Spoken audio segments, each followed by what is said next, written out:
film which you are about to see is an account of the tragedy which befell a group of 5 youths, in particular, Sally Hardesty and her invalid brother, Franklin. It is all the more tragic in that they were young. But had they lived very, very long lives, they could not have expected, nor would they have wished to see as much of the mad and macabre as they were to see that day. For them, an idyllic summer afternoon drive became a nightmare. The events of that day were to lead to the discovery of one of the most bizarre crimes in the annals of American history, the Texas Chainsaw Massacre.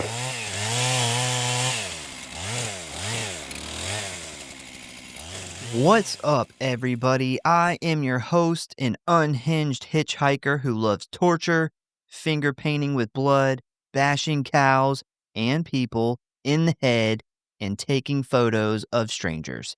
And that is my co-host, my brother from the same mother, Leatherface, who enjoys chainsaws, wearing skin, and long walks on the beach.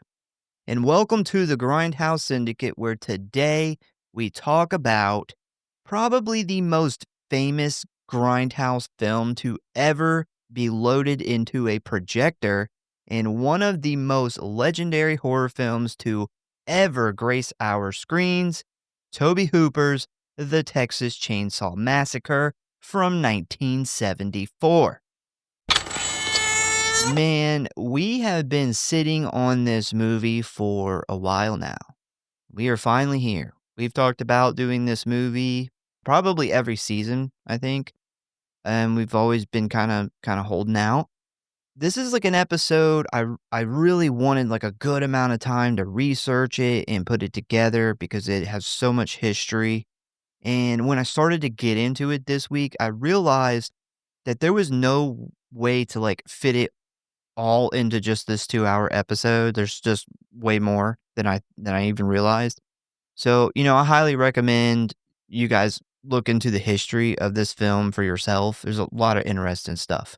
Yeah, this one is classic to say the least. Most lists and a lot of people consider this the scariest movie ever made. Yeah, this is a big one. This had a lot of impact, like on the genre in general.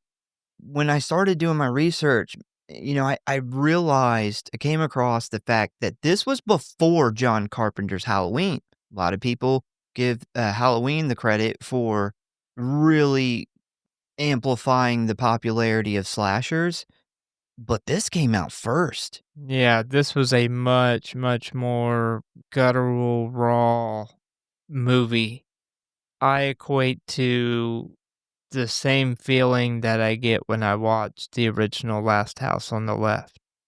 This was that movie kind of opened the door for the second resurgence of horror, which was much different than the Universal Monsters horror days. Yeah. Where shit got really fucking gritty and gory. And I know when we did The Last House on the Left, like a lot of those movies would play at like a couple drive-ins, and they would take it to these different drive-ins, and that's how they would make their money back. But that movie actually got picked up and become this huge thing, and that opened the door for very shortly after the Texas Chainsaw Massacre. And this just ended up blowing up and becoming way bigger than anybody ever expected. Yeah, I learned some other things too that I didn't know, which was how many problems this movie had in the production side, and even the second one. I watched a documentary that kind of covered all the way up to the New Line, and man, dude, it was almost like this shit was cursed. The deals that were made, the people that they worked with, it was just always getting shortchanged. And I think that is a part of the problem with this first one of like really trying to get it places.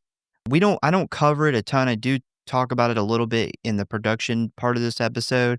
There is a lot of stuff that just kept going wrong for this to have this big, huge fan base that it originally should have had. Well, people who made the movie got screwed in the first and second one. Yep. And the big reason in the first one is the production company that they sold it to was essentially the mob. Yep. It was And, mafia. People like Dorothy Pearl, who was the makeup artist, and Tobe Hooper, they didn't think much of getting ripped off on all the money because the movie made, $100 plus million, and they ended up getting just pennies for that. I mean, I think it was Gunnar Hansen's first royalty check for this was like $67 or something. Yeah. Yeah, so that wasn't a big deal for people like, Tobe Hooper, who ended up going on and making a shit ton of movies and all this money, or, Dorothy Pearl, who was, ended up being like an Oscar-winning makeup artist. This was the start of their careers, but there is also the other half of the cast that really needed that money to support their families and really got fucked over. So I think there's a very dark side to that too. Yeah, one thing that I also really love this movie for is I always feel like I need a long shower after watching it. Like it makes you feel so gross and so grimy. And I think that goes perfectly with the movie. Like a movie that is about, body parts sitting in a house like freely and shit made out of body parts and just fucking dead, them killing people and just dead people just being in this house. It is a gross movie.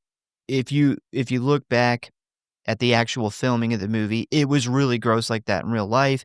And the fact that you can watch it and feel that without even knowing that information is awesome. Yeah, I watched the documentary on it before I watched it for this time covering it. I know we had watched this movie, I don't know, just a couple months ago, and watching the documentary and seeing how it was made and then going back and watching it this time, it was even different. Like a lot of all the bones were real, like some of the dead animals and stuff. And when you learn those things and how actually gross it was, like the fucking set design was amazing. Because That it was, they like, went real. out and found roadkill and all types of shit and brought it in there. Like the place apparently reeked with like the stench of death. And once you learn that and going back and watching it and looking in the background for all these things, I mean, it completely gave me a different perspective on it. Before this week, the last time I had watched this was in a theater for the 50th anniversary. And it was it's probably the funnest time I've ever had in a theater because everybody that was in that theater was this huge horror fan. And there was so much excitement and joy in the room. I had a blast. It reminded me a lot of like the opening to Scream 2, like how the theater is. Like I went and seen it at a very small independent theater, and everybody that was there was a fan of film, a fan of this movie in particular. There was people laughing, there was people yelling, people were, cheering every time there was a kill. It was the coolest experience I ever had in a theater. So I'm glad that we are finally doing this, and we're doing it right before Halloween, which is really good timing. So with that being said, are you ready to dive into the Texas Chainsaw Massacre? Let's do it. All right. Hello, boys and ghouls. If you want to stay up to date on what's going on with the show, talk about or submit your movie requests, or just say die, then I got good news for you. You can always find us at one of our social media accounts or our official website at Grindhouse.Horror.Pod.com, Facecrook at the Grindhouse Syndicate Horror Podcast, Instascam at GrindhouseSyndicate.Horror.Pod, and many gore, which you can always find links for in the show notes as always. And you know what I always say? The morgue, the merrier. So please subscribe or follow for alerts and new episodes. Now, back to the show, kiddies. Frights, camera, action. And if you really love us and don't want us to take a road trip to the old Franklin place, give us a review. The Texas Chainsaw Massacre is a 1974 American independent horror film produced and directed by Tobe Hooper, who co-wrote it with Kim Hinkle. The film stars Marilyn Burns, Paul A. Partain, Edward Neal, and of course, Gunnar Hansen as Leatherface. The film follows a group of young adults who were attacked by a family of cannibals while on a road trip through Texas. Some of the movie's imagery, themes, and characters were loosely inspired by convicted murderer Ed Gein. It was released on October 11th of 1974, produced by Vortex Incorporated, had a budget of $140,000 and a box office of just supposedly $30.9 million, making it pretty damn profitable. All right, so the concept for the Texas Chainsaw Massacre first began in the early 1970s while Tobe Hooper was working in film at the University of Texas. He credited the graphic coverage of violence by San Antonio news stations as one of the inspirations for the film and based the main points of the plot on real-life murderer Ed Gein, who committed his crimes in Wisconsin in the 1950s. Just in case you have been living under a rock for many years and don't know, Ed Gein inspired fictional killers Leatherface from this movie and also Norman Bates from Psycho and Buffalo Bill from Silence of the Lambs. Were all three nothing alike. No, it was almost like they took a little tiny piece of Ed Gein and made this character and then made this character. Because Norman Bates is the whole obsession with his mother. Yeah. Leatherface is wearing people's skin, and what's Buffalo Bill's? He wears skin too. He wore woman's clothing. That was something Ed Gein would like dress up in his mom's clothes and shit. Yeah. One big thing that this movie took from Ed Gein as well, a lot of people don't realize Ed Gein only like murdered, I think, 2 people. Yep. He was a grave robber for years before he killed anybody. Good point. And that's a big plot point to the beginning of this movie is that a lot of these dead body parts are coming from graves. Yep. So Hooper says that back in the 1960s and early 70s, while watching the local news, he noticed that they typically used their graphic coverage of violence to gain viewers, which led to his belief that, quote, man was the real monster here, just wearing a different face. So he planned to put a literal mask on the monster in his next film. When it comes to the idea of using a chainsaw as the murder weapon, Hooper claims that it came to him while he was in the hardware section of a busy store right before Christmas. He then starts thinking about how to quickly make his way through the crowd when he spotted a chainsaw sitting on the shelf. Wow, He's like, pretty I'm graphic. going to kill all of these people so I can get the fuck out of here. I wonder if it was like Black Friday. I went to a store one time at like midnight on Black Friday. I went with somebody just to see what it was like because I was seeing it on the news. It was awful. It was awful. That is like my hell. Is Yeah, the it was hell. idea of being in a like I don't like going to Walmart in the daytime. Yep. Because there's gonna be too many people in there for me. Being in public with so many people that people are literally fighting over items. No, fuck that. Yeah, I didn't see anybody fighting over items, but there was just so many people. It was so packed in there, and everyone's trying to go a different direction. So it will literally take you 15 minutes to get like 10 feet. Like it's that bad. And I remember after about 20 minutes of being in there, I said, hey, I'm going to stay right here and you come get me on your way out. I don't want to go anywhere else in this store. So Hooper and Kim Hinkle co-wrote the screenplay together and formed Vortex Incorporated with Hinkle as president and Hooper as vice president. They then asked Hooper's friend Bill Parsley to provide funding for the film, which he then agreed to supply $60,000 for 50% of the film and its profits. That's a big chunk Yeah. for $60,000. Production manager Ron Bozeman told most of the cast and crew that he would have to defer part of their payments until after it was sold to a distributor, offering them a share of its potential profits with points.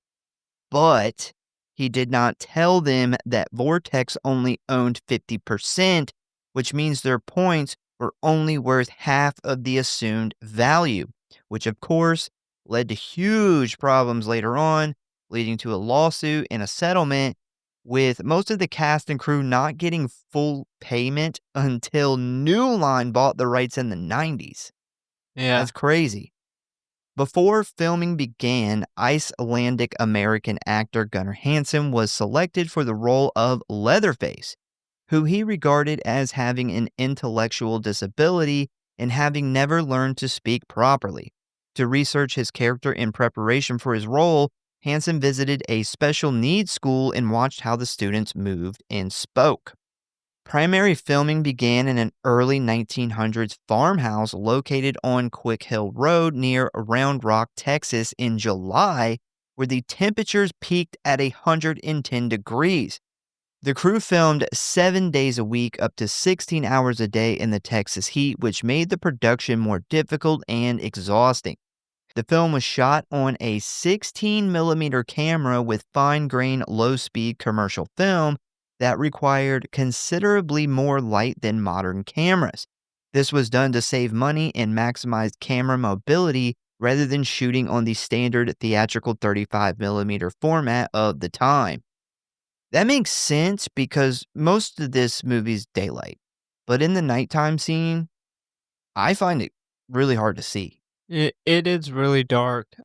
I actually seen the cinematographer kind of talk about that.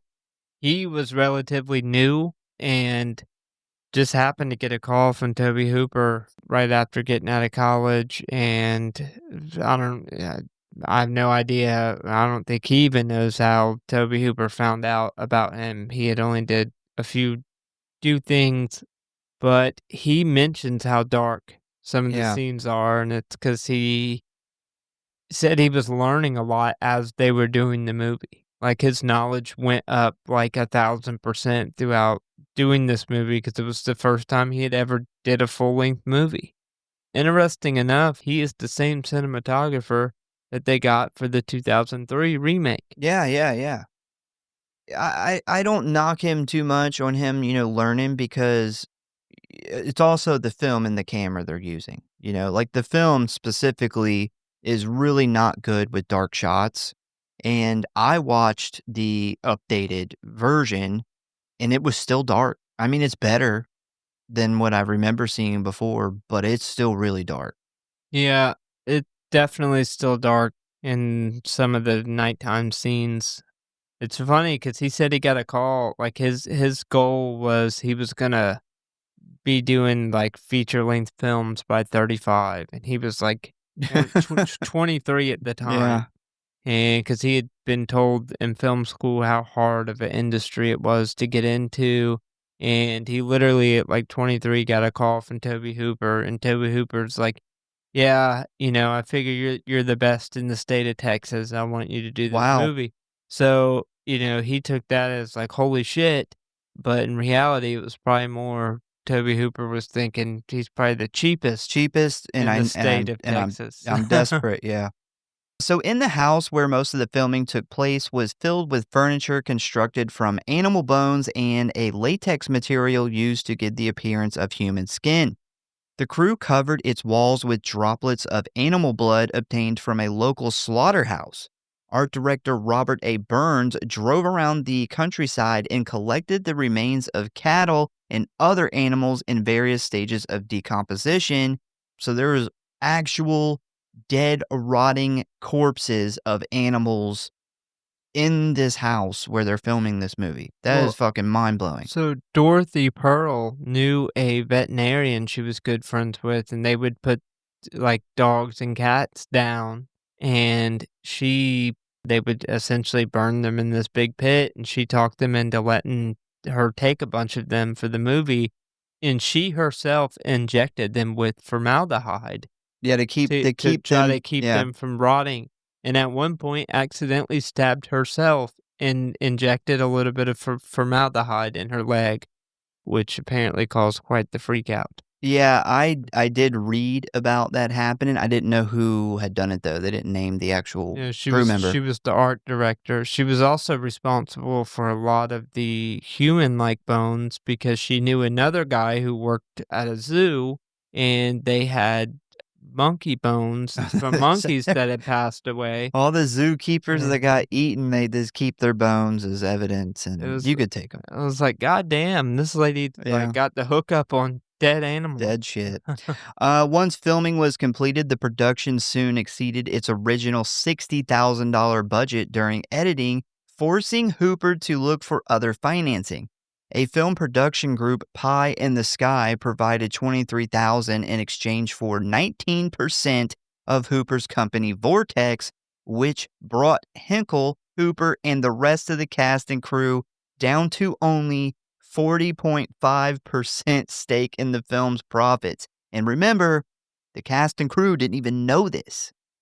The head of the Texas Film Commission then helped secure the distribution deal with Bryanston Distributing Company after receiving 1.5% of Vortex's profits and a deferred fee of $500, with Bryanston locking down a deal for $225,000 and 35% of the profits, which ended up being a really, really bad idea. Yeah. Because despite the $30 million box office, supposedly, after Bryanston took their money and the lawyers and the accountants got paid, it only left $8,100 to be divided amongst the 20 cast and crew members. Wow. Yeah, so apparently that, like, mob guy, I forgot which one it was from the actual cast, which was the only one that sued him. Like, he said he walked in there, and this guy was like a movie mob boss, like, had Mhm. guards standing on the side of the desk and told them, like, "You don't have the balls to sue me." And I guess when he got sued, he managed to make a lot of those funds disappear, and essentially the company bankrupt and only had this $8,000 left. So, considering the math did not add up right, the producers eventually sued Bryanston and won $500,000. By the time this happened, the company had already declared bankruptcy and was totally broke. So, a quick bit of info on Bryanston. They produced the movie Deep Throat, which a lot of people's heard of, which had a budget of $22,000 and a box office of $50 million. Which, of course, started up an investigation because Deep Throat is a porno movie that was only played in grindhouse theaters and porn type theaters. And it was kind of odd that it somehow made $50 million. So it started up this investigation. And it comes to find out that this company was started and ran by the Colombo crime family, who was using these movies as a money laundering scheme. That's how it made $50 million, was it didn't really make $50 million. It was really from, like, selling drugs and fucking forcing people to pay protection fees and Well, you all know, this shit. when this movie blew up and did make all that money, they laundered it out another way. Yeah, Like, yeah. they got rid of the 30 million. Somebody ended up with that money, but the people who made the movie only ended up with $500,000. Well, they got awarded $500,000, but they couldn't get it. Yeah, They only got 8,000. 8,000. Yeah. So yeah, basically Texas Chainsaw Massacre, their box office was basically stolen by the mob. But that is why New Line had to pay everybody, because when they bought the rights, that huge debt came with it. So that was the deal. If they wanted the rights, they had to pay off this $500,000 settlement, and that is when they got paid, which is crazy because they made the fucking movie in 1974 and finally got paid for it in the 90s. And they only got paid $500,000 Yeah. on a movie that made, we know, probably well over $30 million, considering the hit that it was. Yeah. So the Texas Chainsaw Massacre premiered in Austin, Texas on October 1st of 1974, almost a year after filming had wrapped. The film eventually grossed more than $30 million in the United States and Canada, making it the 12th highest grossing film released in 1974 and the highest grossing independent film until 1978, where it was overtaken by John Carpenter's Halloween. The Texas Chainsaw Massacre is widely considered one of the greatest and most controversial horror films of all time and a major influence on not just the genre, but filmmaking and American culture in general. It has been said that the film paved the way for horror to be used as a vehicle for social commentary, showing us that there is something far more horrible than reckless sexuality. Total insanity. Its controversies and achievements laid the foundations for Halloween, The Evil Dead, and The Blair Witch Project. Wes Craven even crafted his 1977 film The Hills Have Eyes as a homage to the Texas Chainsaw Massacre, and Ridley Scott cited Hooper's film as an inspiration for his 1979 film Alien. The Texas Chainsaw Massacre was inducted into the Horror Hall of Fame in 1990, with director Tobe Hooper accepting the award. I think it is very safe to say us horror movie fans owe a lot to Hooper, all the cast and crew, and the film itself. I don't think horror would look drastically different if it weren't for this film, but I have no doubt that it definitely wouldn't look like it does today. I don't know if a movie like Halloween would have, it may have, it may have had the effect and the impact that it did, but yeah, this movie definitely opened some doors and inspired. I mean, you mentioned two movies that were inspired by it, The House of a Thousand Corpses. Like, you watch this movie, and you can tell out of all the movies I think that were inspired by it, House of a Thousand Corpses is the first thing that comes to mind when I watch this. Yeah, House of a Thousand Corpses is, I mean, it's draped in the blueprint of the Texas Chainsaw Massacre. I mean, 100%. And, you know, Rob Zombie doesn't deny that. He admits that, and it's kind of a love letter to this movie. Yeah, But even, like, I knew the story was, but when you really pay close attention to even some of the, like, the psychedelic red and black intro that we get on this, that screams House of a Thousand Corpses. There's the dinner scene with the close-up shot of the eye and the back and forth, and, I mean, all that's just very heavily ingrained in and not just House of a Thousand Corpses, but a lot of Rob Zombie's movies. well, you know, it's funny too because House of a Thousand Corpses also got fucked over trying to come out and eventually achieved its cult status later on, but did not do well when it was released because of all of these, you know, stupid behind the scenes production issues with Universal and everything. And it's interesting because it had a troubled start just like its predecessor, the Texas Chainsaw Massacre. Makes you realize a movie franchise like Terrifier would have never got off the ground, even in the late 90s. We're just now, and we talked about it when we covered Terrifier, how it really changed the game for an independent film to be to go in and go unrated, and the theaters to basically be forced to let this movie in because it was going to make so much money. Yeah, we're just now getting to a time where, I mean, it really makes you wonder how much stuff that we never seen.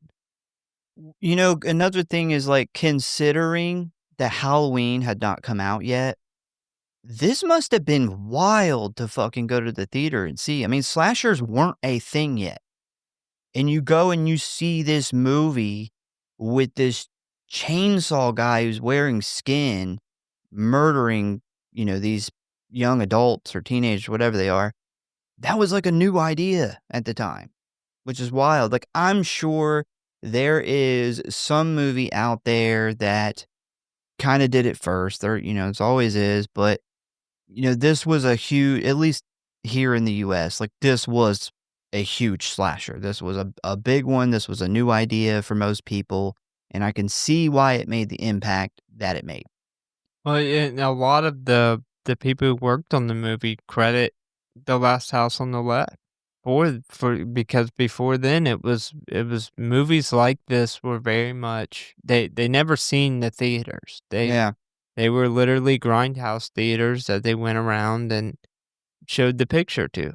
And that movie opened up the floodgates for this movie to be made, which was, 2 years later or something? Yeah, I think it was like 2 years.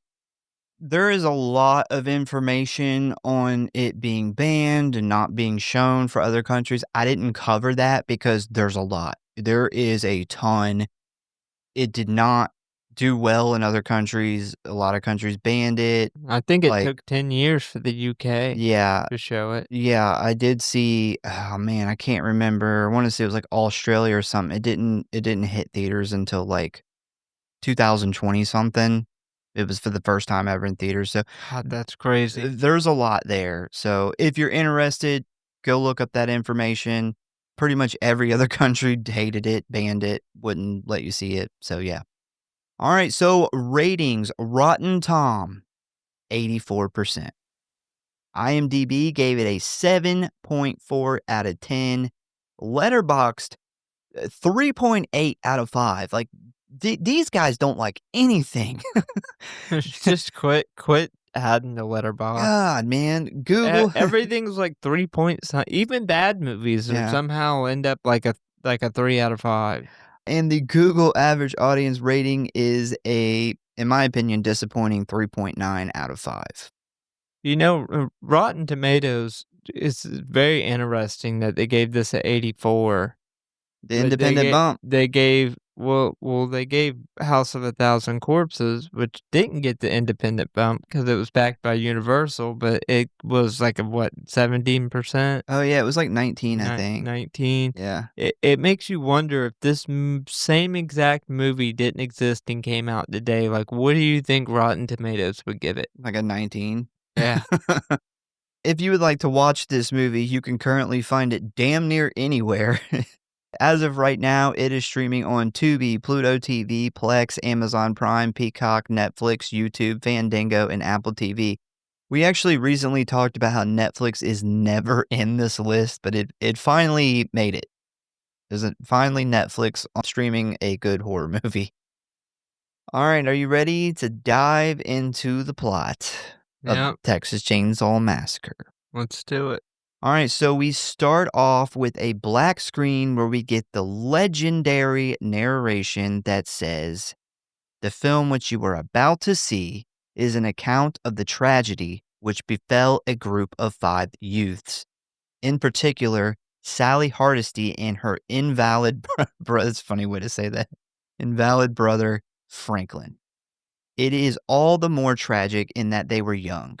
But had they lived very, very long lives, they could not have expected, nor would they have wished to see as much of the mad and macabre as they were to see that day. For them, an idyllic summer afternoon drive became a nightmare. The events of that day were to lead to the discovery of one of the most bizarre crimes in the annals of American history, the Texas Chainsaw Massacre." Fun fact, so apparently all they had to pay this guy to do this intro was 1 marijuana joint.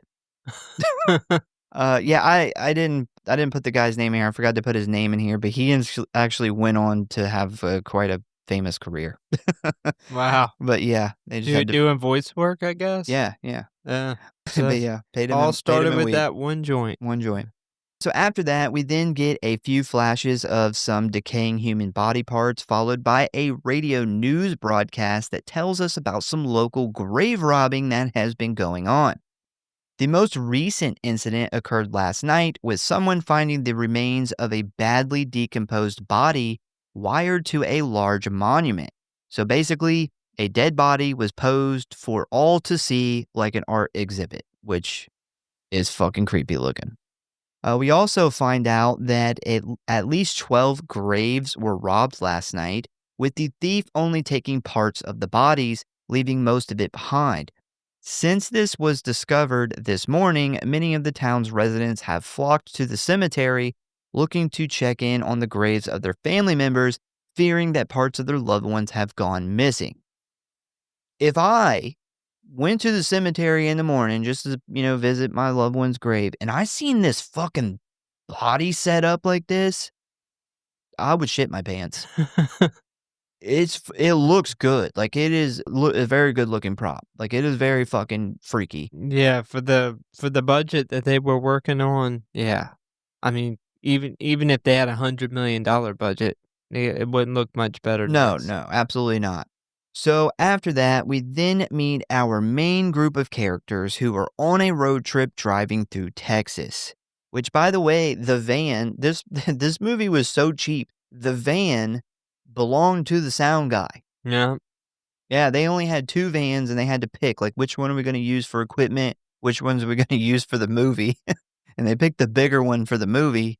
But yeah, this is a broke-ass movie. He said he later went on to sell that van, and I wonder if he sold it as the Texas Chainsaw Massacre van and got more money for it. I hope so. Well, like memorabilia and props and stuff weren't quite what they are now. It's true.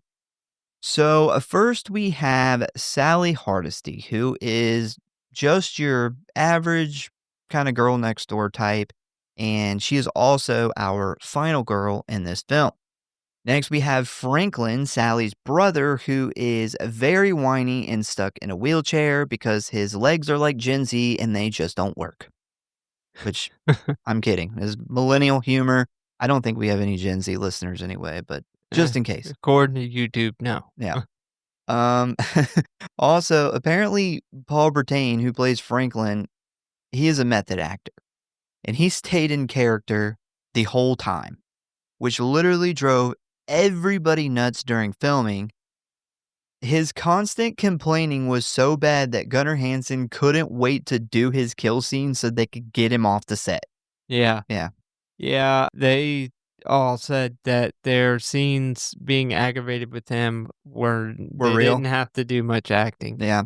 He did, however, say his last scene that he shot was him rolling down the hill in the beginning of this movie. And he went in there and told them, he said he was so stoked when he did that scene because he was like, I'm not shooting it if I don't get paid. And he knew it was the intro to the movie, so they had to have it. Yeah. And they cut him a fucking check for what they owed him. He's like the only one that got paid. Yeah, he said as he's rolling down the hill, there's a check in his pocket. Yeah.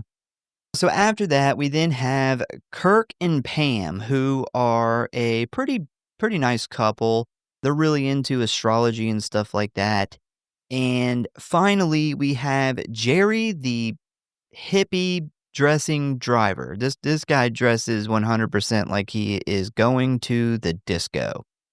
And he is, in my opinion, definitely not a youth. The guy looks like 10 years older than everybody else. This guy probably hasn't changed that outfit since Woodstock. I could not put together if him and Sally are dating or not. I don't think they... I originally didn't think they did, but then at the end, like not at the end, like in the middle, she's like, I'm not leaving without Jerry. Well, what about everybody else? Like, what's so special about Jerry? It's like your cocaine hookup. Like, what's the deal? Yeah, I don't know. Yeah, I don't either. I kind of, I don't know. I always assumed they were together, and they just had to bring her wheelchair brother along, who was super annoying. but in just watching it, I don't think they ever say for sure. No, they Like, don't. you don't ever see them, like, Yeah, hugging no. or even touching each other, I don't think, in this entire movie. Maybe Jerry's waiting for marriage. You can't touch. Yeah. Yeah. So anyway, while on this road trip, we see the van pull over where Kirk gets out to help wheelchair-bound Franklin take a piss in a can on the side of the road. And this is why we now have rest stops with wheelchair access. I guess people felt bad about driving past paralyzed people pissing in cans. You would think Kirk would have been dating Sally the way he was, like, wheeling her brother around to Yeah, take a I piss. used to think that, when I seen it when I was like a teenager and so that's what I always figured, but No, yeah, he definitely runs not. off with Pam. S- Maybe Kirk's fucking them both. Maybe It maybe all three of them. Maybe it Jerry's getting it too. We it don't know. was the summer of love a Yeah. couple years before this. So while he's pissing, we then see a big ass 18-wheeler truck come speeding by, which apparently has hurricane winds behind it because it ends up blowing Franklin over, where he then helplessly falls down a hill. I know it's fucked up, but I've always found this scene kind of funny. Yeah.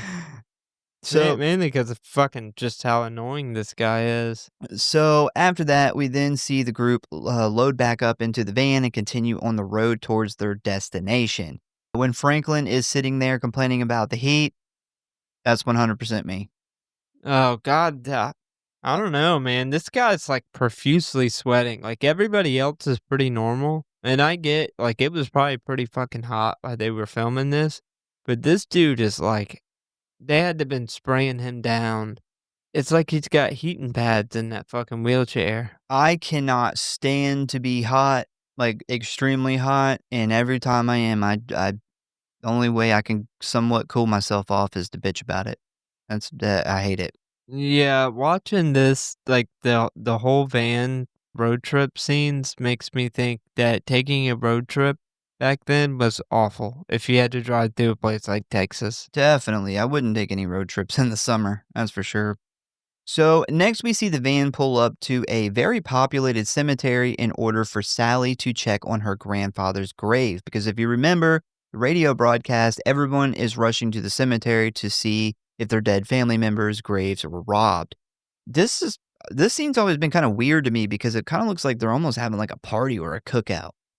Yeah, I don't know. I think it's just like the townspeople don't have anything else to do. This is the hangout and for the day. It's the big news story. It's probably like the biggest thing that's happened to this.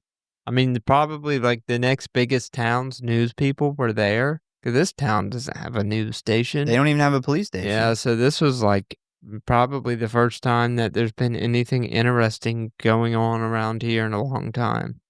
So after Sally discovers that her grandfather is still in one piece, the gang gets back in the van and heads towards the old family house located in the middle of absolute nowhere. But before they get there, they drive past this old slaughterhouse, which causes Franklin to begin discussing one of his favorite pastimes, apparently, murdering cows with sledgehammers, which causes everyone to get annoyed and finally tell him to shut the fuck up about bashing cows in the head. So after they pass the slaughterhouse, they then notice a hitchhiker walking down the street looking for a ride, and after a bit of a debate amongst the friends, they decide to pick this guy up despite him looking like he hasn't had a bath in like 3 months. Yeah, this is not the fucking guy I would have picked up. I don't Nope. care if this was a popular thing to do in this time, to pick up hitchhikers. As soon as I got a look at this fucking guy, I would have been like, fuck no. So they pull over and he jumps in and he is immediately really excited to be meeting these new people. I love how as soon as he sits down, Franklin looks over and right in front of this dude says, "I think we just picked up Dracula." and then he's like, "It's a whole family of Draculas." So they immediately start asking him some questions like, where are you headed? Do you work at the slaughterhouse? And he explains that no, he doesn't currently work there, but he is coming from the slaughterhouse. And back in the day, him and his family worked there for years. And as soon as he mentions that, Franklin is immediately interested in the killing of the cows. which prompts the hitchhiker to pull out a stack of pictures of a bunch of mutilated, cut-up cows. When he's explaining the head cheese, man, that shit grosses me the fuck out. Like, I don't know why you'd want to eat that. Like, that's disgusting. I'd never heard of that. He's like talking about boiling the head and then that makes everything soft so they can like scrape it all together. And I'm like, oh God, no. Like, that's Yeah. disgusting. That's gotta be born out of poverty.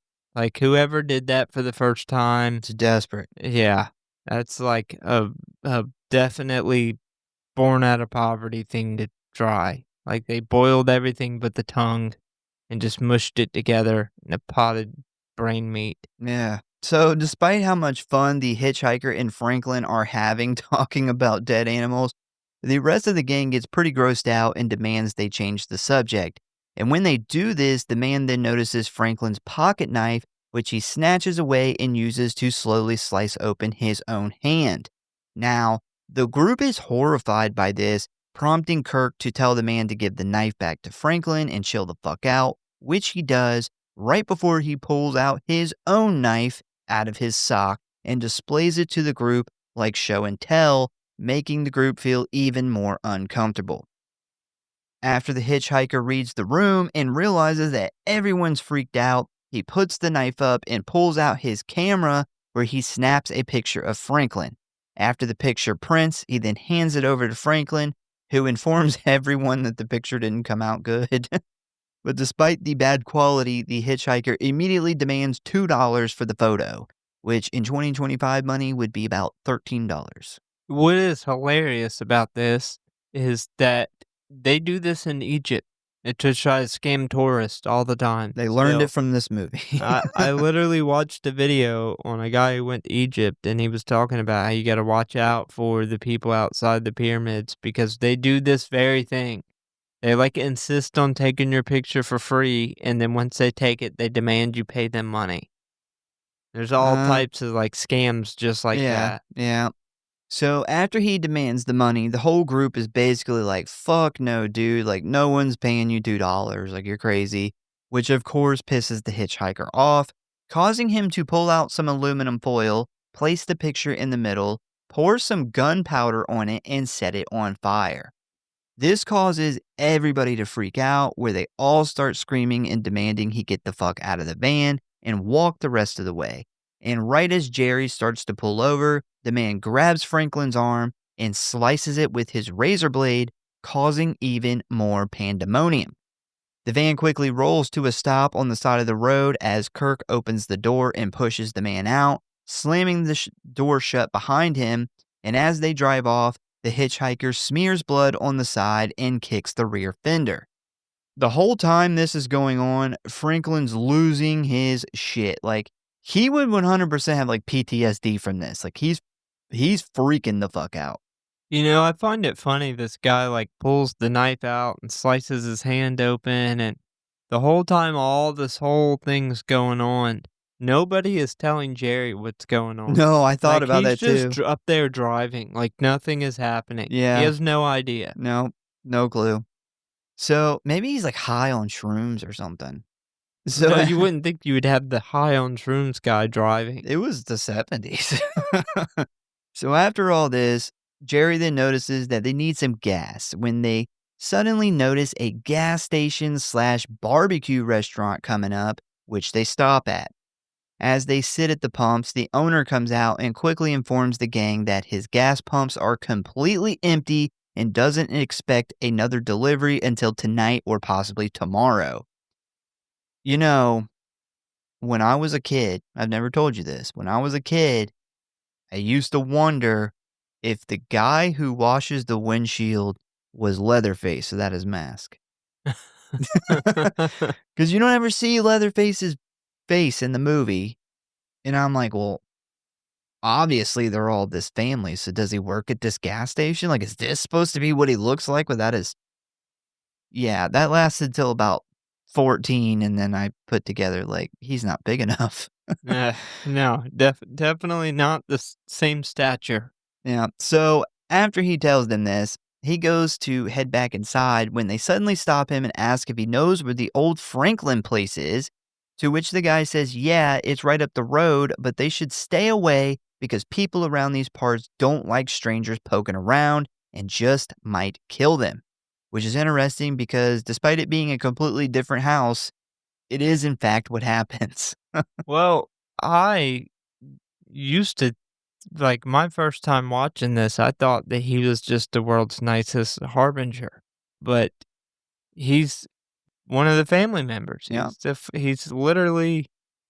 I wonder if he told them to hang around because he was gonna, try to get them caught up there at night, Well, or if he knew the house that they were going to and they were gonna, or if he was gonna leave them alone and never say anything. no, so the hitchhiker marked the van, which I will talk about actually Yeah, later, but yeah, he knew when he seen the van, and I think he was trying to keep them there so they could get them there. And then also the old Franklin house, obviously they've been in there. Like Yeah. they're using that house for something and he doesn't want them there. You would think he would want them to go to the house because it would be easier to pick them off in this abandoned house. They live like literally I don't know, 5-minute walk, it seems like in the movie. Obviously not very far. Well, Now they have been in the house because they find some weird like bone creation thing, so they have wandered over there for something at some point, but yeah. I thought about that, but I think that they've done this so many times. They have some kind of way that they get people at this gas station. Like I think they got a system that works. Yeah, And he it's 'cause the doesn't out of gas system. and he doesn't want them to leave because when they leave, the only persons that's at their actual house is Leatherface. And, if they all 5 go to find their house at the same like, Leatherface isn't gonna be able to get them all at one time. So I think he's like, "Fuck, like, I gotta keep them here." And, the hitchhiker guy's still gotta get here. I don't know, but the hitchhiker guy tries to get them to take him to his house. That's true. I don't know. So he now but I'm sure they do have a system because most people probably aren't going to that abandoned house next door to theirs. Most people are just passing through, and that's how they get people. So they probably do have a system. Maybe the old guy just didn't know, like, he's like, "Oh, well, I don't have to commit to trying to get them to stay here too hard. It's like, "I'm tired." They're going next door anyway, so." So, yeah, he's like, "Don't go over there," but Franklin interrupts him and tells him that it is his grandfather's house, which is now owned by his father.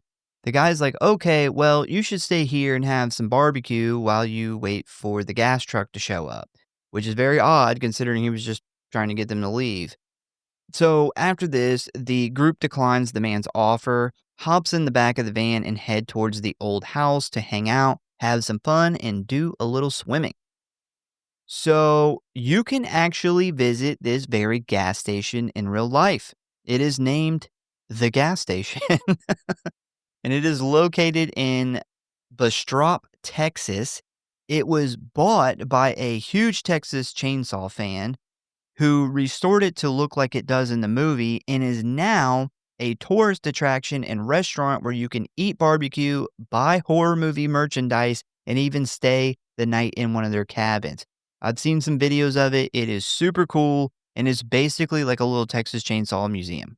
Huh. Yeah, awesome. That is cool. I did see some of, like, the main house, and Yeah, it's been there's moved. some really cool stuff with that, yeah. Yeah, they literally moved the whole entire house. I think there's a neighborhood where it used to be now. But yeah, they moved the whole house, which is now also a restaurant. Yeah, it's a restaurant, but it's been, like, when you see pictures of right before they moved it, like, it had been vandalized, and it was super fucked up, and I seen pictures of them moving it, like, piece by piece, and what it looks like now, it's immaculate inside. So whoever bought it had some money, and they must have bought it for its significant value because the other houses in the area. So this house was a Sears catalog house. Oh, Yep. they would deliver them pretty much pre-cut, and they were built on the spot, kind of like modular homes. Well, they were doing them a lot in like the 40s and 50s. They said that there was a bunch of other Sears catalog houses that were around this house that were bulldozed, and this was the only one that was saved. So I didn't look into the people who bought it and made it a restaurant, but they obviously put a lot of money into moving this house, pretty much rebuilding it. Like everything inside's redone now and made it a restaurant. So I don't see why else they would have done all that Yeah. other than for the historical significance of it. So they finally arrive at the old Franklin place where it is immediately obvious that it is in desperate need of some landscaping. The trees have just like swallowed this place up. Kind of reminds me of an abandoned house that used to be next to us.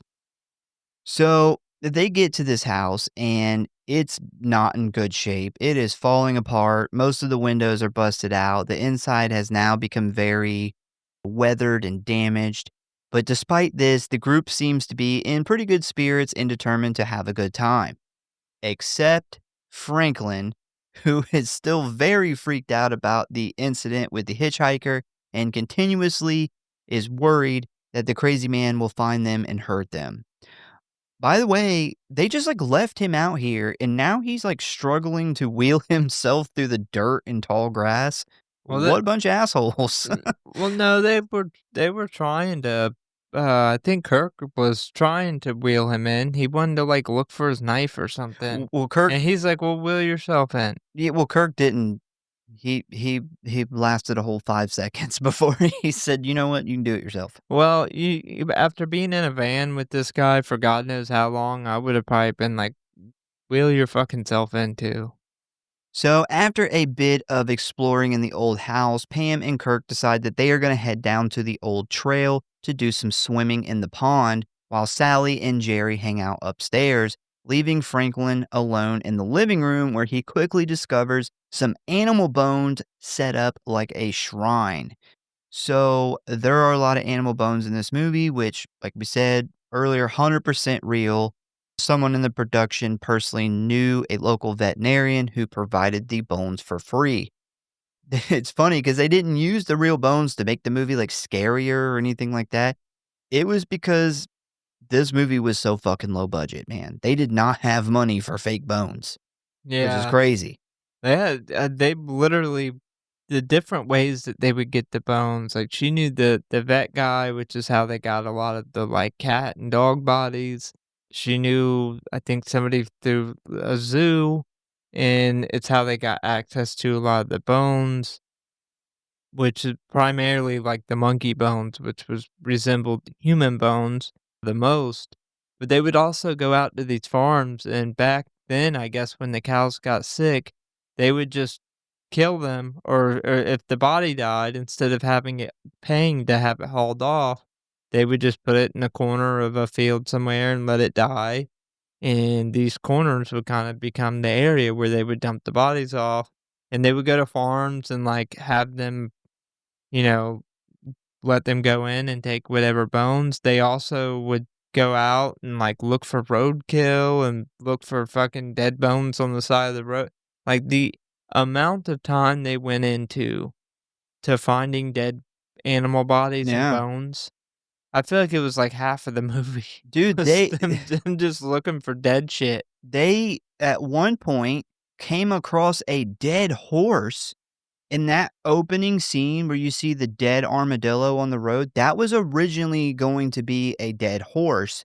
No, it was originally going to be a dog, and they said that that was too, like they didn't want a domesticated animal, and they just so happened to have come across a dead horse. And the like Where are they at? the art director or whatever was like, this was like the best thing that could have happened. And then nobody wanted to film it because it stunk so bad. Nobody wanted to get close enough to it. And he had found this armadillo that had just been hit. And he literally like looked up like on a book of taxidermy and put it back together. and that's what ended up being used. Yeah, I do remember the interview where he was really worried, like, he was like, "They wanna run over my armadillo, and I won't let 'em." Yeah, well, and it's funny because he originally took the armadillo for them to use because he was aggravated that they didn't wanna shoot this horse because nobody wanted to get up close to it because it fucking stunk apparently by that point. It was, like, pretty badly decomposed, and he had found this armadillo and was like, "Okay, we can use this." Then did, I guess, such a good job on the taxidermy that he didn't wanna give it up for them to film it. Like, he didn't want them to destroy it. So, next we follow Kirk and Pam as they head away from the house towards the pond, which they talk a lot of shit about Franklin here. Like, at one point, Kirk makes fun of how overweight he is. And I'm like, he's in a fucking wheelchair, dude. Like, he can't take up jogging or fucking biking or something. Like, his ability to do cardio is pretty limited. Like, I agree, Franklin is annoying. I definitely would not want to go on a road trip with him, but I'd be pissed off all the time too if my legs didn't work. Yeah, he's a little more than pissed off, though. Like, he he would be on the spectrum. That's that Yeah. like, when I was watching this, I was like, "Okay, he would be on the spectrum." So they're heading towards this pond, but before they get there, they hear a generator running. Kirk then looks around and he notices that he can see the roof of another house that is very close by. And considering that they are almost out of gas in the van, Kirk decides to go to this other house and ask if he could pay or trade something for some gas. So Pam thinks this idea is kind of stupid, but they go anyway. And as they walk up onto the property, one of the first things they find is this camouflage net that has been draped over all of these different cars, which is definitely kind of weird considering this place definitely doesn't look like somebody with a lot of money lives here. Well, I would actually disagree. If you pay attention to outside of, like, the junkyard of cars, if you pay attention to this house, it looks like a 60-year-old woman lives at this house that gardens every day. Like, there is a, like, really nice sunflower garden that they walk past in the back. Like, the house is clean. It's, like, super nice outside of the house. Yeah, but Very well kept up. it's weird though, like you have a 12 or 13 car collection of pretty nice up to date cars. Yeah, I agree with that. That's fucking like if weird. you were Anytime if you're in the middle of nowhere and you come across like a random group of cars with license plates from a bunch of different states, you should get the fuck out of there immediately. like I wouldn't think that was weird if I like was at a mansion and I seen that. I'd be like, this guy just collects cars. But at a place like this, Yeah, yeah. but those cars, even a mansion, you'd be like, why is this guy collecting like shitty cars that are broke down? So somehow Kirk doesn't realize that this is a huge red flag and continues towards the house where he knocks on the front door asking if anybody is home. And after getting no answer, he finds a human tooth laying on the porch, which he uses to scare Pam. How do you not realize that you need to get the fuck out of here? That would be the big red flag for me. Like the cars, yeah, in a horror movie aspect, like if I'm in this town and I found these cars at this house, I'd be like, okay, I'm gonna get the fuck out of here. But there's some places like Alaska, I wouldn't be surprised to find 15 cars in somebody's fucking yard. No, it's Uh, just weird with the camo net. Like, why are you hiding them? yeah, what's- yeah, yeah. there's no HOA out here. But yeah, the tooth, that would be where I drew the line. I'd be Yeah. like, okay, nope. Because outside of that, like the front of this house looks pretty nice. I'd be like, okay, they had a nice generator. They have like the yard's cut, the bushes are done up. Like the house looks pretty nice. So, after scaring Pam with the tooth, he then goes back to the door and starts knocking again, but this time the door slowly swings open. He then yells to Pam to come check this out, but she has decided that she wants nothing to do with this shit. So she goes and sits on a wooden swing in the front yard while he steps into the doorway yelling, "Is anybody home?" And as we get our first look inside this place, we see that it definitely looks like someone lives here, but there is one kind of odd thing visible from the doorway, which is a back room painted blood red with all of these different animal skulls mounted on the wall. This next scene is so iconic and one of my absolute favorite scenes in the whole franchise. So Kirk then kind of steps inside where he begins to hear the sound of pigs somewhere in the house. And for some reason, this causes him to take off running towards this like red room. But right before he gets to it, he kind of trips over something, causing him to stumble into the doorway. When suddenly a large man in a mask steps in front of him, bashing him in the head with this big ass hammer, which immediately puts Kirk down on the floor. And as he lays there bleeding, he begins to have a seizure. The man in the mask, who we all know and love as Leatherface, bends over and hits Kirk in the head again with the hammer, which kills him instantly. He then drags him into the red room, and once his legs are clear from the doorway, we see Leatherface reach over, grabbing a handle and slamming this sliding metal door shut. This scene is awesome. I remember just totally not seeing it when I was a kid. Like, it still kind of jars me, even though, like, I know it's coming. But it is so well done from every aspect. The continuous camera shot from the doorway, that's awesome. The bright red wall in the background. The sound of the hit, which has always given me goosebumps. And the iconic metal sliding door. Out of everything you just named, my favorite part of it is the seizure. Oh, They wow. they went in to add the extra detail, and they talk about this in the documentary, the extra detail of if your skull is caved in on your head, you're not gonna die a lot of times after the first shot. Your body will go into a seizure. It's gonna take multiple shots to finish you off. And for them to have that foresight going in and to add that extra detail, and when he's laying there having that seizure, it's kind of like in Rob Zombie's Halloween when his He shoots a- kid Michael Myers hits the boyfriend in the head with the bat, Oh, yeah, and yeah. he's laying there having. There's just something so visceral about somebody just like bashing somebody's skull and standing over them, watching them have a fucking seizure. So one thing I want to point out is that door. So the door is one of the few things that always carries over into all of these other Texas Chainsaw Massacres. That's that, famous sliding fucking metal door. And I think what makes it so chilling and iconic is the fact that it's so out of place in a house like this. It almost gives you the feeling that they put this in specifically as a trap or a doorway to this like house of horror. Like, once that metal door quickly slides shut, you're trapped. You're not Yeah, getting out. Yeah, because the rest of the house is, like I said, it's a facade. Yeah. Like everything looks nice, and what I assume is their dad works at this gas station barbecue. Grandpa's old ass is up there. You got the hitchhiker. They don't ever say his name. He doesn't have a name. Hitchhiker who's out there like being crazy and cutting his hand. So the only thing I can think of is Leatherface on a regular day putting on his old woman mask and going out in the garden.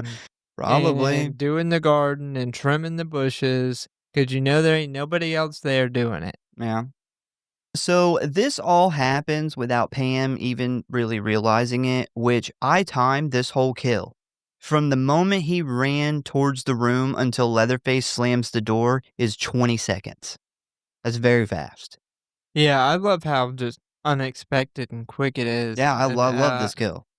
they do it in a way that it's the movie is almost so kinda slow starting, and then it just takes off from here.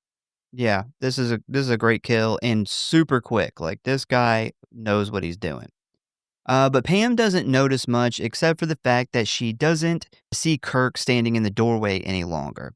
This causes her to become mildly concerned as she then gets off of the swing and starts walking towards the house yelling his name.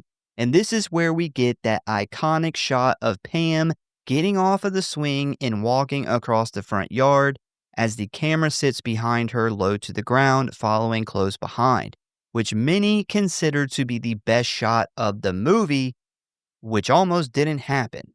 Yeah.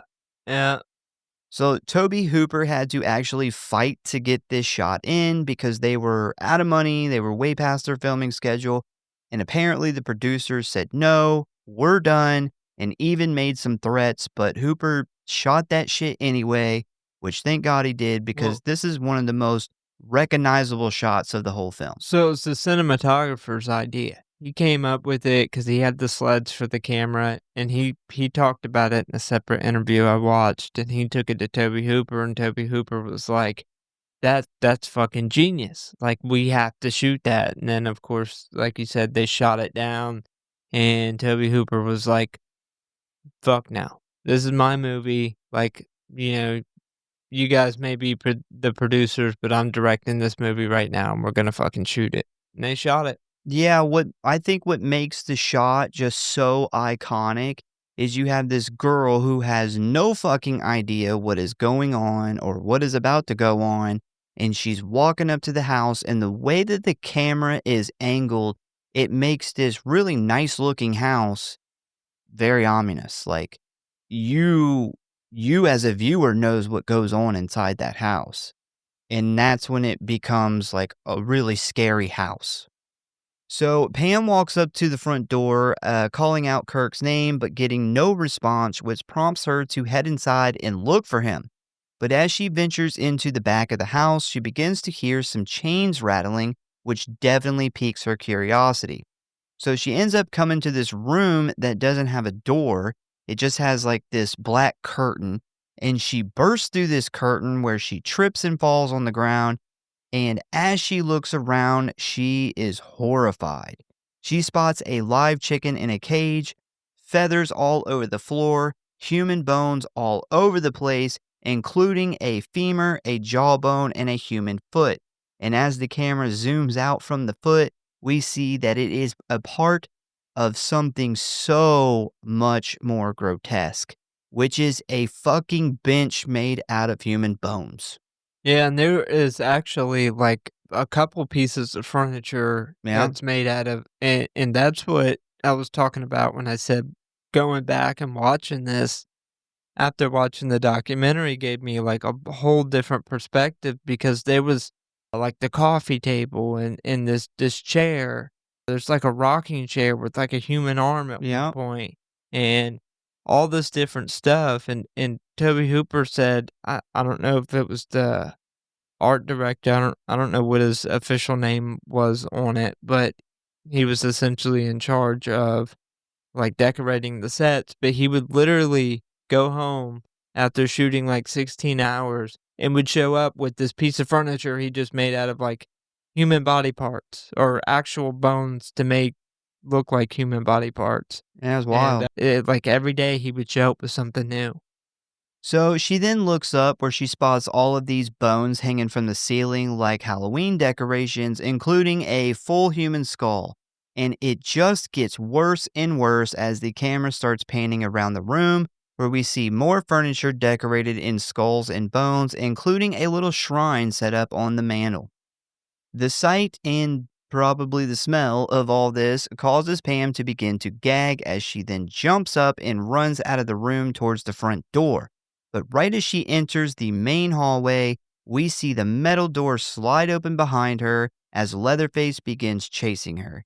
And this is the first time we get a good look at him, where we see that he has a very creepy, fucked up looking mask, an old looking dirty apron that's stained with blood, and a tie, just in case he has a business appointment after this. I don't know what's up with the tie. Yeah, he's been wearing that shit since he worked at the butcher place. Yeah. He had to wear a tie to work. Imagine being, in your adulthood and this hits theaters, and you have no idea, you've never seen Leatherface, like, you have no idea what that character looks like, you've never heard about Leatherface, you walk in to see this movie, and you see this motherfucker for the first time chasing after her. Yeah, Like, that is a jarring memory. that's what I was saying earlier is like, this came before Halloween. These people that went and seen this were like, holy shit, what the fuck is this? Yeah. And I would argue that, like, as far as our introduction to Michael Myers, like, Michael Myers is very much a stalking character, where our introduction to him, to Leatherface, is he is chasing her down the hallway. Like, he has just bashed her boyfriend's brains in, and he is now chasing her down the hallway and snatches her up and, like, nonchalantly throws her on a hook like it's nothing. Yeah. And you can tell he's done this shit before. So as soon as he opens the door, Pam turns and sees him, and she's like, fuck no, as she immediately takes off running full speed towards the front door. But right as she gets to the doorway, Leatherface grabs her from behind, picks her up, and carries her kicking and screaming back into the house. He then takes her through the hallway and back into this other room that is obviously used for killing, as we see blood splatter and stains all over the walls with 3 meat hooks hanging from the ceiling. He then lifts Pam up high into the air, placing her onto one of the hooks, leaving her hanging there screaming in pain. One fascinating thing about this scene is so many people claim that they remember seeing the hook go into her back, which never happened. But I think where that comes from is the fact that this is so jarring, and because of the way they filmed it and spliced it together, it forces your own imagination to come up with what that looks like, which in turn like sears it into your mind. So he's got Pam on this hook, and he walks over to the other side of the room, and when the camera changes angles, we see that a very dead Kirk is laying on the table right in front of her. Leatherface then walks over to the counter where he picks up a chainsaw and begins cutting Kirk's body as a horrified Pam screams in horror. And as he is doing this, we get a close-up shot of the mask, which is fucking super scary. If you don't know, it is made out of previous victims' face skin. So he's wearing the rotted, decayed face of another person that he killed. How do you even come up with that idea? Somebody like Ed Gein. That's wild. So after all that, we then jump back over to the rest of the group, where we now see they are all gathered around the van talking about the blood smeared on the side, which I've never really looked into until now. I always figured it was just like a signal to his family to kill these people, which that is what it is. But I did find out that it's supposed to say 5C, which apparently means there are 5 people in this group, and you should kill them. Oh. Yeah. Oh, I did not notice that it said 5. I thought it kind of looked like a letter B or a bare boobs from the top, which also looked like the letter B. Anyway, despite Franklin's attempts at trying to warn everybody that this means something bad, nobody really takes it serious and kind of makes a joke out of it. A still worried Franklin then tells Sally that he wants his knife back, but she says she doesn't have it, which gets interrupted by Jerry asking Franklin how to get to the pond in order to join Pam and Kirk before it gets too dark. Franklin then tells him about the trail, prompting Jerry to head out, leaving Sally and her brother all alone by the van. So once what's left of the group splits up, we then follow Jerry as he goes looking for Pam and Kirk, where he ends up finding Leatherface's house of horrors. So he immediately runs up to the front door and begins knocking, yelling out that he is looking for his friends. And after getting no response, he then goes to leave when suddenly he notices Pam's blanket draped over the railing, which causes him to turn back around and knock again. But this time, he starts to hear an odd noise that kind of sounds like somebody giggling. This causes him to immediately assume that they are playing some kind of prank on him, as he then goes into the house and calls out for his friends once more. After again not receiving an answer, he walks into the back room where the sounds are coming from, But this time, there is no body on the table, and all that is left of Pam is her dried blood still on the hook. And right as Jerry starts to look around at all the odd shit in this room, he starts hearing banging coming from inside of this big freezer, where he quickly runs over and opens it, and right as the door lifts up, Pam comes popping out, scaring the shit out of Jerry, where he quickly turns to run when suddenly Leatherface comes charging out of the dark hallway, blasting Jerry in the skull with the hammer. After killing the curly-haired Disco King, he puts Pam back in the freezer, runs through the house freaking out, throws open the curtains looking out of the window, and then sits down in a chair and contemplates his life choices, I guess.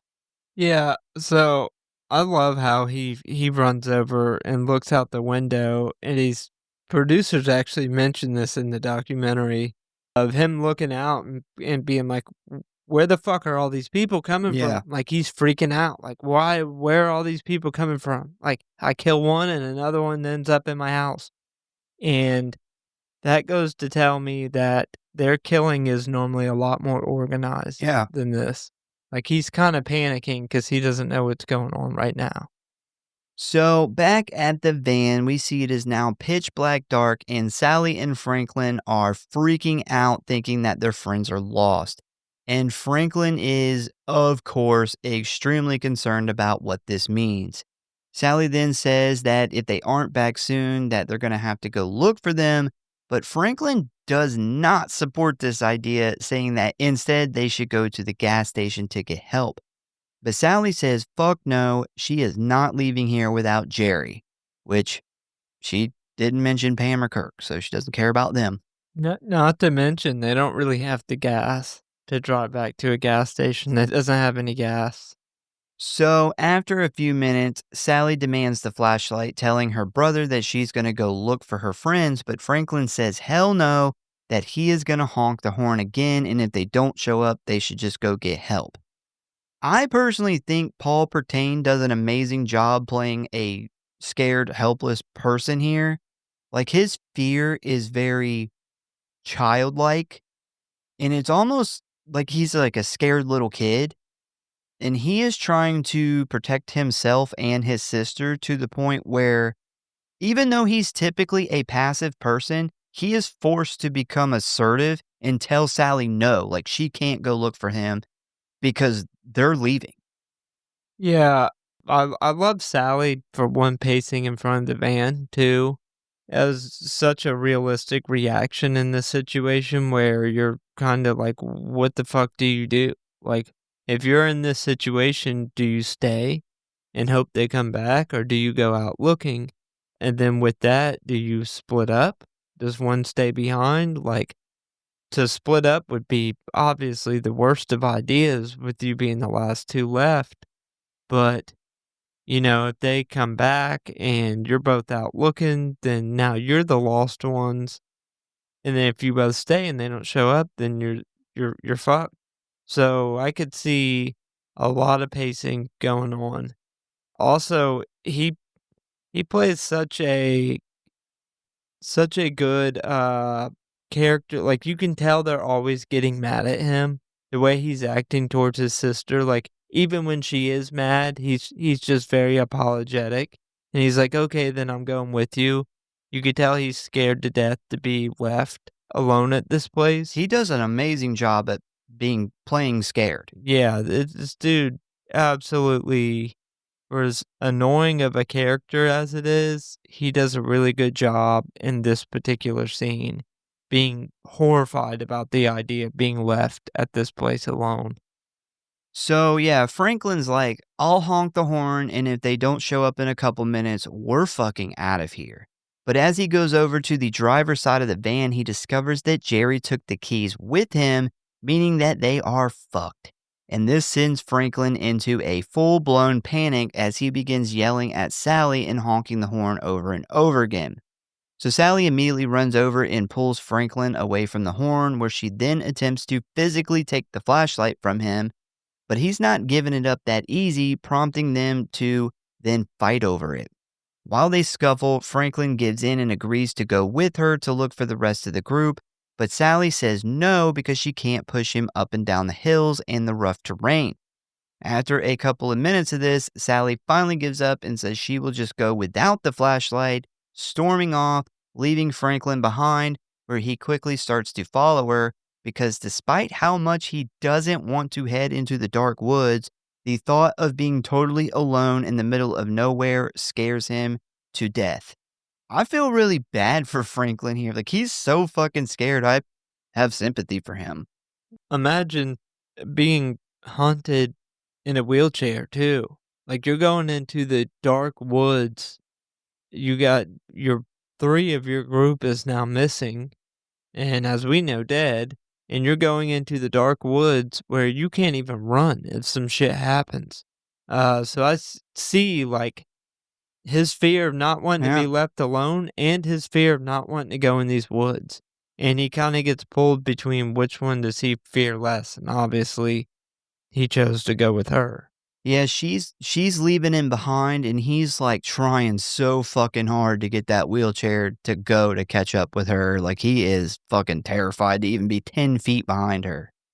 So we then cut to Sally attempting to push Franklin's wheelchair through the woods, where they both notice the lights in the distance coming from Leatherface's house, which makes them assume that is where everybody is at. But as they head towards the house, Franklin yells for Sally to stop because he thinks he hears something close by. And right as he shines the flashlight to his right side, Leatherface pops out with his chainsaw held high, immediately bringing it down onto Franklin, killing him. Poor Franklin, I hope he died from pure shock before the chainsaw ripped his fucking flesh. It's kind of a good thing he died here because I don't think his scared little heart could take being chased around by Leatherface the rest of this movie. No, like having Gunnar Hansen's fucking Leatherface chase me through the woods would be absolutely horrifying. With a running chainsaw at that, so you know how loud that is to literally come out of nowhere, but then to be in a wheelchair, and you can't even fucking run in the woods where you can't even really roll. So anyway, Sally freaks out as she watches her brother get viciously murdered by this chainsaw-wielding maniac, and after the initial shock wears off, she takes off running towards the other house with Leatherface in hot pursuit. She ends up getting inside the house where she actually locks Leatherface out, forcing him to cut up the front door with the chainsaw. And while he is doing that, she runs upstairs looking for somebody to help her, where she finds what she thinks is two people sitting in rocking chairs, but quickly realizes they are rotting corpses. She then attempts to escape the house, but runs into Leatherface on the staircase, prompting her to run back up the stairs, where she 100% does what I would have done, as she, without hesitation, jumps right out the second-story window, landing on the ground below, injuring herself. Despite this, though, she realizes that it is only a matter of time before Leatherface finds her, where she then gets up and runs off into the dark woods, with the killer once again chasing after her. After a few minutes of this, she ends up finding the gas station barbecue place they stopped at earlier, where she Kool-Aid mans right through the side of the door, scaring the shit out of the owner, whose name is Drayton Sawyer. So she's freaking out, and he's trying to console her and find out just what the hell is going on here, but she is so hysterical that she can't get a lot of words out. He then looks outside and informs her that there's nobody out there, which does calm her down a little bit. Once this happens, she tells him to call the police, but he tells her that he doesn't have a phone and they would have to drive to the next town over to talk to the cops. Now, he's willing to do this, but first, he's got to go out there and pull the truck up, which she agrees. So once he comes back inside, Sally notices that he is carrying a burlap sack and a rope, which immediately sends her into a panic, causing her to grab a knife to defend herself. But Drayton quickly disarms her with a broom, where he eventually knocks her unconscious and ties her up. I'd be goddamned if this old man is gonna beat me down with a fucking broom after I just ran away from this massive dude with the chainsaw. You have a knife, and you brought a knife to a broom fight and lost. To an old man. Yeah. Like, I would have so much adrenaline going, there's no fucking way that broom No. could possibly knock me out. Fuck no. Like, I'd he backhand that could've broom out of my way. could have broke that fucking broom over my head, and I wouldn't have felt it. So he ends up throwing her in his truck and taking her to his house. And as he is driving down the long dirt driveway, he notices the hitchhiker from earlier, where he then stops the truck and begins yelling at this guy about almost getting caught at the cemetery. And this is where it is revealed that one, the hitchhiker is the guy who has been doing the grave robbing that was on the radio. 2, the hitchhiker and Drayton are related. And 3, they live in the same house as Leatherface. Now, there's always been a debate over Drayton, the hitchhiker, and Leatherface's relation to each other. It's never been made 100% clear, but they were originally written as 3 brothers. But considering the obvious age gap between Drayton and the other 2, plus there's a line that Drayton says here in a few minutes, it's always been assumed that Drayton is the dad or the uncle, and the hitchhiker and Leatherface are the brothers. So, Yeah, that's how I took it. yeah. It was either the dad or uncle. Yeah, they said they wrote it in the script as they were originally 3 brothers, but they really didn't make it clear in the movie, so they just kind of let people assume whatever. I think him driving her in the truck and him comforting her while he is like poking and prodding her and torturing her at the same time is so psychologically horrifying. Yeah, it's Like, it weird. is so much scarier than if he was just like beating her and being this fucking asshole. Like, him talking to her and comforting her while at the same time torturing her is just so fucking just creepy. There's just something about it that is just really fucking creepy to me. Because it's not normal. Either someone's nice to you or they're mean to you. They're not both at the same time. Yeah, and And it's almost like he, out of all the family members, likes to think he's above the killing, but you can tell he really enjoys it. And it's like both parts of him at the same time fighting each other, and he just can't help himself. So after Drayton chews out the hitchhiker over the grave robbing, they all head to the house where they drag a kicking and screaming Sally inside to have some fun. And the line, "Look at what your brother did to this door," is why a lot of people assumed he was like a dad or uncle. So as the hitchhiker ties Sally to a chair, we see Drayton screaming and yelling at Leatherface, who is now wearing an old lady mask and a polka-dotted apron. So obviously, this is like his feminine persona, which a lot of people think he has some kind of gender disorder. I don't personally have like much of an opinion on that. I just think he escapes the horror of himself by pretending to be other people. I know a lot of people like to analyze exactly what's going on with him, but I have no fucking clue. Yeah, I would find that as like a multi-personality disorder, as he seems to make male faces too. Like, that would make sense. I don't know. I think my opinion, is like he's just trying to be other people, but I don't know. So as this is going on, we see that this is an extremely warped and totally fucked up family dynamic here, where Drayton orders the hitchhiker to go get Grandpa because it is almost time for supper. So next we see the 2 brothers carrying down the old man corpse that we seen upstairs earlier, and they bring him over to the table, sit him right in front of Sally, cut her finger with a knife, and as she begins to bleed, they force the bloody finger into Grandpa's mouth. We then... I wrote that wrong. Shit fucked you up. Yeah. I wrote it wrong. His fucking old, wrinkly, dead-looking ass sucking on her finger is so fucking creepy. I left out a whole word is what fucked me up. Like, that shit gave me the chills. So we then see the old man begin sucking the blood like a pacifier, which tells us that despite him looking very much like a decomposing corpse, he is definitely alive, which blew my mind the first time I seen this movie. I was like, is he a zombie? What's going on with him? Well, you think he's dead. Yeah, She goes upstairs. he He's seems just dead. so old he can't move. Yeah. He died 5 minutes after this movie ended. Yes. Which also, they really did cut her finger. That was her real blood, and I will explain why in a few minutes. So while this is going on, we see Sally eventually pass out, and when she wakes up, the whole family is sitting around this table eating dinner.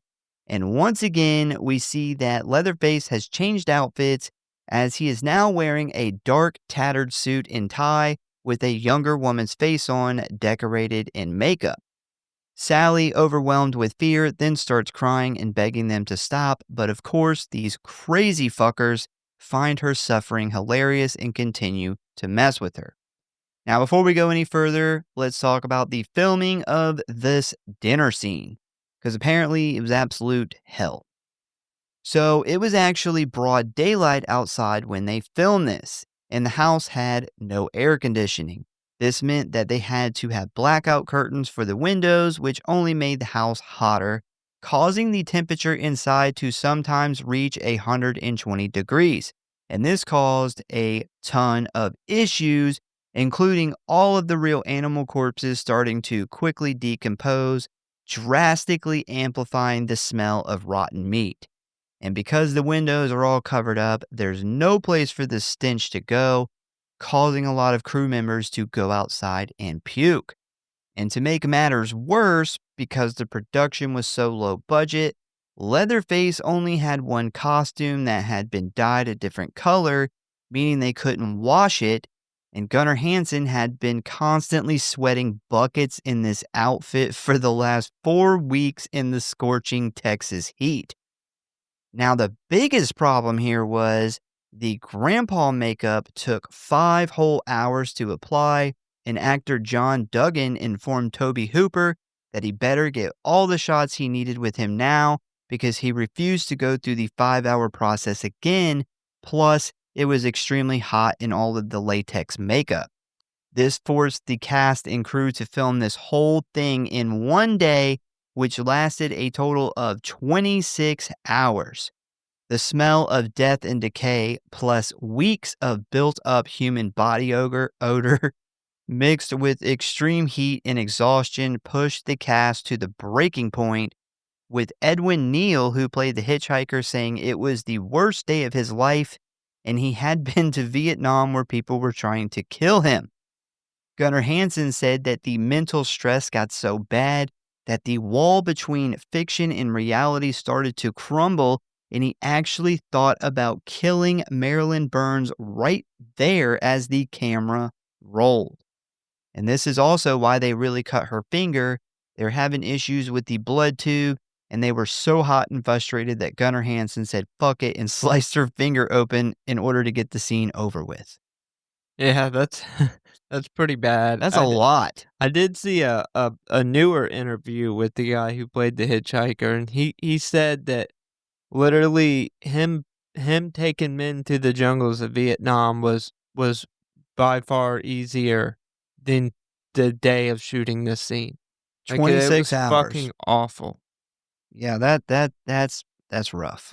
That is a rough time. So after a bit of mental torture, Drayton has had enough and demands they kill her and get it over with. But the hitchhiker suggests that they let Grandpa kill her, considering how Drayton is always telling them that he used to be the best, which tells us that this family has been doing this shit for a very long time. So they untie Sally and they drag her over to Grandpa, where the hitchhiker forces her on her knees and pushes her head down to make it easier for the old man. And while he is doing this, we see Leatherface put a hammer in his hand, preparing to help him swing it. After many failed attempts, Grandpa finally lands a shot, hitting Sally on the side of her head, causing her to instantly start to bleed. Despite this, though, Sally continues to fight back, where she eventually breaks free of the hitchhiker's grip, jumping up, running full speed, and jumping through another glass window. Once she lands outside, we see that it is now morning and the sun has just started to come up. Now, with multiple injuries and covered in her own blood, she gets up and limps as fast as she can towards the road, with the hitchhiker and Leatherface chasing behind her. And right as she reaches the road, the hitchhiker catches up, grabs the back of her shirt and begins slashing her with a kitchen knife. But this doesn't last long because Sally spots a bright red semi-truck headed directly towards them, where she quickly jumps out of the way, causing the hitchhiker to get ran right the fuck over, killing him instantly. The freaked out truck driver quickly comes to a stop, jumping out of the cab to help Sally, when suddenly Leatherface and his chainsaw come running around the corner, causing the truck driver to run back to his cab where he pulls Sally to safety. The two then climb out of the other side of the truck as Leatherface comes flying around the corner, and after a brief chase, the driver quickly turns around and throws a big-ass wrench, hitting Leatherface in the forehead, knocking him down and causing him to accidentally cut his leg with the saw blade. So how they did this was because they only had one chainsaw for the movie and it was very much real. They had to strap a piece of metal onto Gunnar Hansen's leg, where they then placed a stake in a blood bag over top of it. But when they shot the scene, the saw blade hitting the piece of metal at such a high speed caused extreme heat, burning Hansen's leg and making him think that he had actually been cut by the blade. So his reaction here, very genuine. So Leatherface gets his leg cut, but despite this wound, he still manages to get up and continue chasing the truck driver and Sally. Thankfully, though, a pickup truck comes driving by, forcing a blood-soaked Sally to stand in the road and wave him down. This causes the truck to swerve off the road and spin around in the street. Sally then takes this opportunity to jump into the back, where the truck then takes off with Leatherface just a few feet away. As the driver pushes on the gas pedal, forcing the truck to go faster, the distance quickly increases as Sally begins to hysterically laugh as she has finally gotten away. The camera then cuts back to Leatherface, who has now given up the chase and has begun to dance and wildly swing the saw around in the middle of the road, which, in my opinion, is one of the most iconic endings in film history. Like, not just horror, just film history. Yeah. I think people who haven't even seen this movie know that shot. Oh, 100%. Like, this is anybody who's seen TV has probably seen this shot.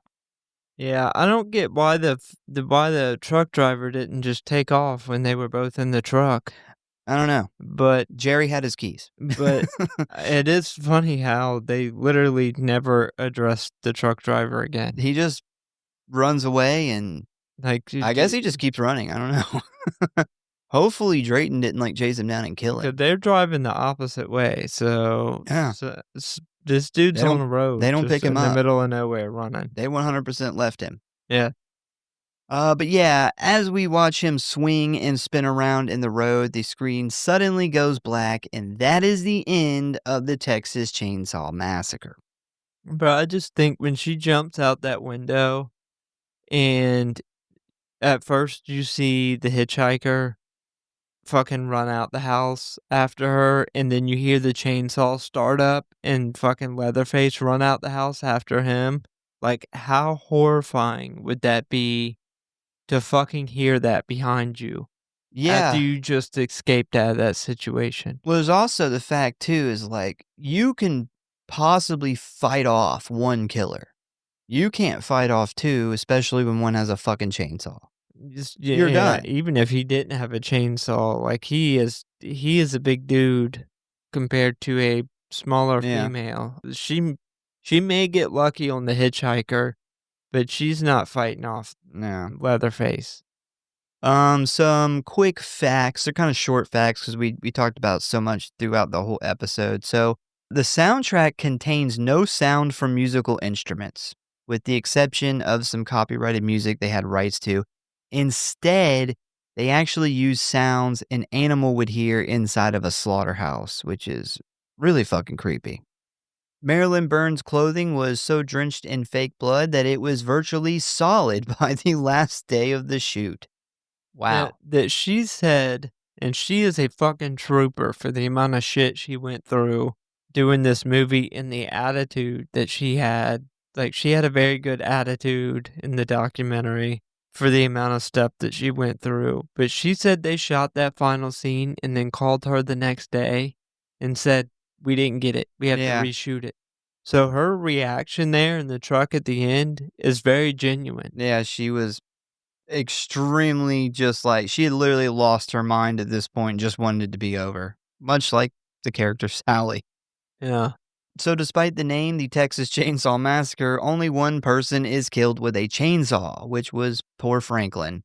But I guess that does sound better than the Texas Hammer Massacre, because I think most people were killed with a hammer. All right, so ratings and kill count. We had a total of 5 kills. 1 was Kirk, who had his head smashed in with a hammer. 2 is Jerry, who also got the hammer. Pam got put on a hook and placed in a freezer. We actually don't even know if she died. 4 is Franklin, who got chainsawed to death. And 5 is the hitchhiker, who was run over by a semi-truck. All right, favorite kill. I'm up first, right? Yeah, I'm up first. I went with Kirk. It's iconic. It's shocking. The sound is amazing. The cinematography is great. I love this kill. This is probably my favorite kill of all of the Texas Chainsaw Massacre movies in general. I wish for my second one, I could go with Franklin because it's the only chainsaw kill, but I couldn't really see much of it. So I went with Pam because it is also iconic. It was a very unique kill. And even though we don't like physically get to see the hook go in, like my brain fills in the gaps of it and it looks like awesome in my memory. Plus her acting was really good because she was really strung up with some nylon cord between her legs and it was extremely uncomfortable. Yeah. So Kirk and Pam. So I went with Kirk as well. Mainly that fucking bash to the head and then the aneurysm. And then just how surprising it is. My second, I actually went with the hitchhiker. Like watching his I body almost get did. fucking ran over by that semi was awesome. And his fucking character just was gross. I accidentally paused it right when the truck hits him because I was trying to type. And it You looks fucked it up. It looks good. Oh. Looks totally fucking good. I almost went with him, but I switched it because the Pam kill is really iconic, and I think it's really cool that our brains make us think that we've seen it, more graphic before. I almost went with the same kill as you have, though. All right, so ratings. Hands down, this is a 5-star movie. It's so rough around the edges, which actually fits the film perfectly. The way it was shot and where it was shot just makes you feel like hot, sticky, and gross. The imagery is absolutely perfect. It's super nasty and deranged. Leatherface is such a terrifying and scary villain. Gunnar Hansen knocks it out of the park here. The chainsaw and rotted skin mask are like a perfect match for horror. So much to the point where they are still to this day serving up scares. Like, you even see that when you go to like haunted houses or haunted hate rides. Like, there's always somebody with a chainsaw, always somebody with like a Leatherface mask. And they're still making fucking Texas Chainsaw Massacre movies still to this day. Like, it's never, those two things together are never going to get old. So yeah, 5 stars for me. Yeah, I also went with the 5. Not just for what this did for horror overall, but I mean this movie's just absolutely raw and horrifying in every way possible. Gunnar Hansen is absolutely terrifying as Leatherface. The acting is great. The sets are amazing. The fact that they went through all that they did to get the real bones and making the furniture and stuff. The house just looks absolutely amazing. Overall, it's just an absolute classic, and I would say justified in being called the scariest horror movie film by a lot of movie fans. Yeah, definitely. This is a good one. I really hope we did it justice on the episode. It's always really difficult, and I always get like super worried when we do these big classic movies that, there's something that we missed that's awesome, or we just didn't get enough facts in there for people. Because the whole point of this is for you to listen to this and learn something about a movie you really like. So the next time you watch it, it's even better. So hopefully we managed to pull that off. Fantastic movie, but yeah. Once again, we thank you guys for listening. Please give us a follow or like if you enjoy the show. Check out the website, check out the socials. Tell a friend, a family member, or your cannibalistic crazy family about the show. And we hope to see you next time.